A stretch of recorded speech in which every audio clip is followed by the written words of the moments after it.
प्रादेशिक समाचार एकांश भोपाल से प्रस्तुत है सीहोर जिले की चिट्ठी। आलेख प्रदीप सिंह चौहान।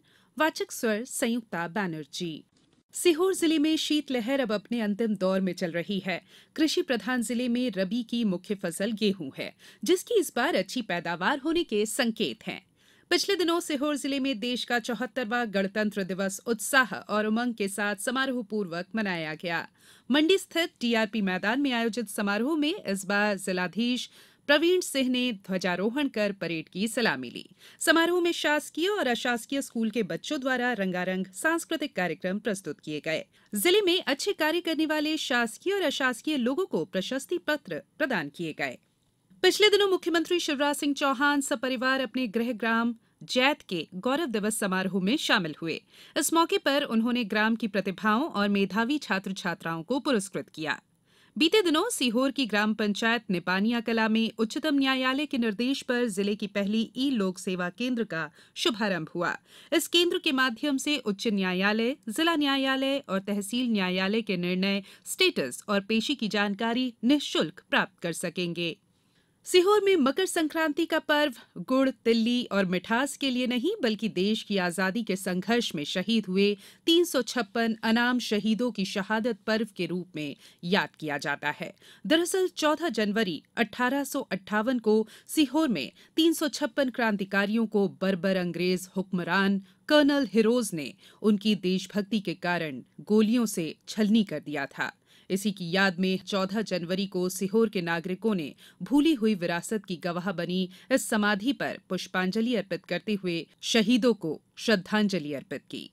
बीते दिनों मुख्यमंत्री शिवराज सिंह चौहान ने नसरुल्लागंज के सीएम राइज स्कूल प्रांगण में आयोजित कार्यक्रम में मुख्यमंत्री स्मार्ट क्लास को बनाने में सहयोग देने वाले जिले के शिक्षक दानदाताओं का सम्मान किया।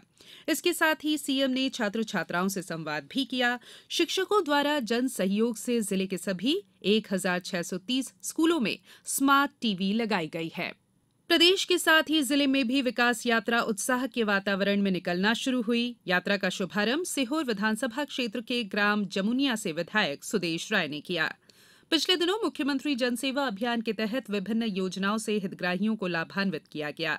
कार्यक्रम में मुख्यमंत्री श्री चौहान ने सिंगल क्लिक के माध्यम से हितग्राहियों के खाते में द्वितीय किस्त की राशि हस्तांतरित की।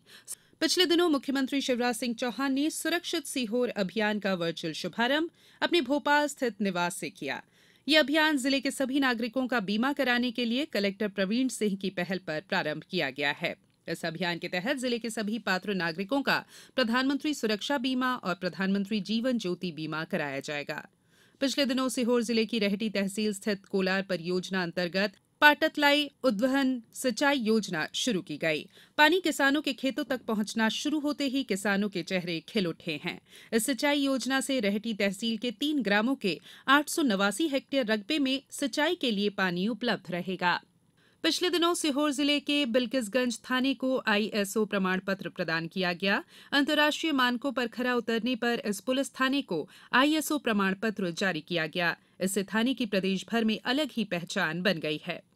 बीते दिनों जल जीवन मिशन दिल्ली की टीम ने सीहोर जिले के नसरुल्लागंज ब्लॉक के ग्राम लचोर, डांडिया, रिठवाड़ ग्रामों में पेयजल कार्यों की प्रगति का निरीक्षण किया और गांव में चौपाल लगाई और जिले में चल रहे जल जीवन मिशन कार्यों की ग्रामीणों से जानकारियां प्राप्त की। इस दौरान ग्रामीणों से टीम के सदस्यों ने सीधा संवाद किया। सीहोर की शासकीय चंद्रशेखर आजाद महाविद्यालय की बीएससी 3rd ईयर की छात्रा 19 साल की ईशा कुशवाहा जिले की पहली महिला है जिनका चयन भारतीय सेना के अग्निवीर में महिला सैनिक के रूप में हुआ है। ईशा ने एनसीसी का 20 सर्टिफिकेट अल्फा ग्रेड से पास किया है। विश्व के ब्लाइंड एंड पैरा जूडो में 7वीं रैंकिंग पर चल रहे सीहोर के अंतर्राष्ट्रीय जूडो खिलाड़ी कपिल परमार का चयन मिस्र देश में होने वाले अंतर्राष्ट्रीय विश्व जूडो प्रतियोगिता में हुआ है। कपिल परमार ने वर्ष 2019 में इंग्लैंड में आयोजित कॉमनवेल्थ पैरा गेम्स में गोल्ड मेडल जीता था। सीहोर जिले की चिट्ठी समाप्त हुई।